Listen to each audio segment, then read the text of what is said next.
So wow, Activision almost got me with the zombie trailer because it actually felt good. The whole time I was watching it, it honestly gave me that Black Ops 2 Avenged Sevenfold Carry On vibe. I mean, this time it was with Highway to Hell, but everything about it made it feel nostalgic. It made it feel exciting, and the cherry on top was them saying pre-order now for beta access, and apparently you can actually play survival zombies in the beta, which is something that hasn't happened in ever, at least to my knowledge.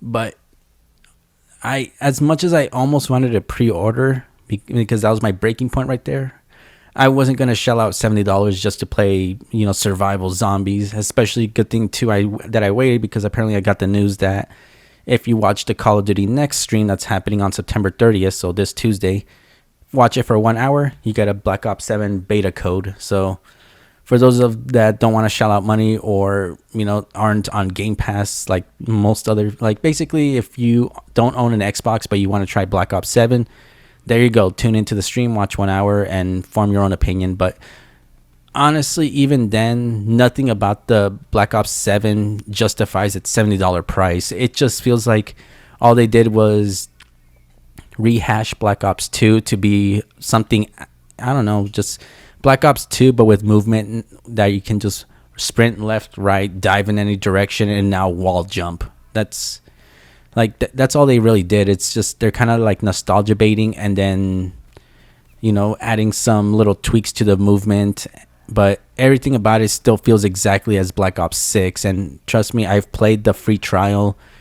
The Omni movement, they were better off just bringing back the jetpacks if they were going to go that far with the movement, because all the movement is barely noticeable in most cases. It's just basically now, instead of if you need to run to cover, you can just conveniently sprint to the left, sprint to the right, sprint backwards. And it's like it'd be more crazier if you were able to just exo jump or pretty much use the jetpack to glide where you need to go. But some people just are not fans of that movement system, so I don't see it coming back until pretty much after the next Call of Duty from next year. Maybe they'll experiment and maybe make it where you just slowly glide, or make it a perk like they seem to do now, where apparently tac sprints are going to become a perk now instead of base kit because people are sick of tac sprint. But nothing about, like I said, the zombies was really good, but again, campaign did not catch my attention. Multiplayer, just they keep doing the same advertisement where it's just slow-mo jumps. The main person that can actually move in first person and is the highlight of the trailer is always popping shots. Meanwhile, everyone else that he's going against barely even know they exist. And they've been doing this ever since 2019, or maybe they've done it multiple times before, but before it was done in a more realistic way, where they weren't just like they shoot someone that just didn't aim first or just ran in front of them, dies, and then it just cuts to the body basically going like, I don't know, like some cinematic shot, like they just got a crazy kill, but it's just the guy just aimed his gun, shot him, and suddenly it has to go through all these crazy camera movements to show how epic and exciting the kill was. Like I said, I learned my lesson. I mean, the thing is too is I already know my experience with Call of Duty is not going to be whatever they show in that trailer. I learned my lesson with the Vanguard free trial when I played it, and I'm like, no one's actually camping, everyone's running around. There are some sweats, but it's actual gun skill. Then when there was a big sale for Vanguard at Best Buy for $5, the copy was $5, bought it, installed it, played a match. Everyone was camping, no one was moving. And every time there was just basically people would not run around until they got all their score streaks out. And like I said, that's basically what my skill-based matchmaking is. Nobody moves. And I'm just not going to shell out $70 to later regret it. Like, at this point, Activision needs to just kind of get with the times that, some people are only going to play certain parts of the game, not the whole thing. And also, they got to start pricing their games down if it's going to be on Game Pass, because the people that get it for free through Game Pass are basically still going to have to do the whole live action model of all the skins that are going to be coming out, all the battle passes.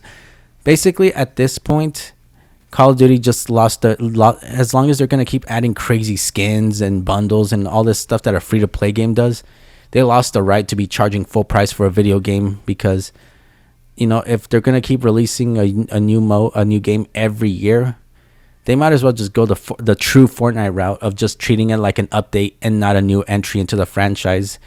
Imagine if nowadays Fortnite was doing the same exact thing where every year, instead of when there was a new chapter, a new season, instead of what's it called, just buying a $10 battle pass and then just going along with the game, you instead had to buy like a 30, 40, $50 edition and then buy the battle pass. And basically, like I said, as much as Unreal Engine 5 sucks ass, they still, at least Epic did the right thing with Fortnite, making it a free to play game. And luckily for me, since I have a Save the World Founders account, I mostly earn V-Bucks through that. And that's basically what's been keeping me from being able to like buy skins and all that. And some of the skins do make sense. Something about like just the way they do it. Like, for example, as of me making this video, there's going to be a Daft Punk event going on. I know I'm going to tune in for that. But honestly, Activision just lost the right to just be charging full price year after year. After Modern Warfare 2 and 3, the fact that they still want to keep doing this, but meanwhile the game is still on last gen consoles, so PS4, Xbox One, and they still want to charge $70. It's just like they need to just knock it off at this point. Either go the route of just charge each mode separately, or go free to play. That's pretty much my only suggestion with that, because I am not going to shell out $70 because the only thing I want to play is zombies, because I have no interest in the multiplayer. I mean, they have some good looking maps, but honestly, as good as the map is, I already know how people are going to play once I get actually matched with people of my skill. And it's just going to be people either hiding or just jump shotting all over the place, or just basically, I don't know, nothing about it. Like, I already know I'm in for like a really frustrating time, and not even a fun experience. It's going to be very frustrating. And I'd rather not play $70 just to get frustrated.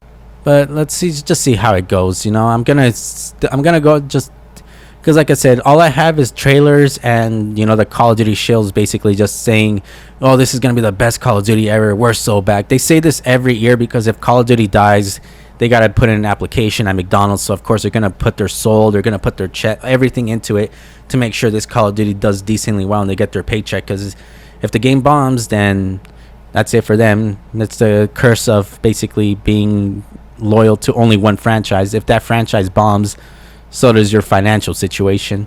But like I said, I'll give it a go with the trailer. With the beta. If it is true that you get a beta code through Call of Duty Next, I'll just do that, try it out, and just form my opinion from there. That way I can stop re-downloading Black Ops 4 and using that as gameplay footage as I talk about Black Ops 7. I have Cold War, but it takes like 4 or 5 minutes to find a match nowadays, and when I do find a match, they all speak Spanish, and my ping is at like 130. So, like I said, it's just not worth the hassle of just doing that. At least with Black Ops 4, somehow all my matches are, same thing, but it averages around 80 or 90 ping. But yeah, let's just see how it goes, because, like I've said before, if Call of Duty bombs, they said, I don't know, they're getting a little too cocky right now, because if I keep saying this, and I don't know why no one else mentions it as much, but if they don't get their shit together this year, that's pretty much it for them. They're going to be seen as a joke. They lost to Battlefield 6. Battlefield 6 is going to get a free win, and from there they just add on and keep building a player base.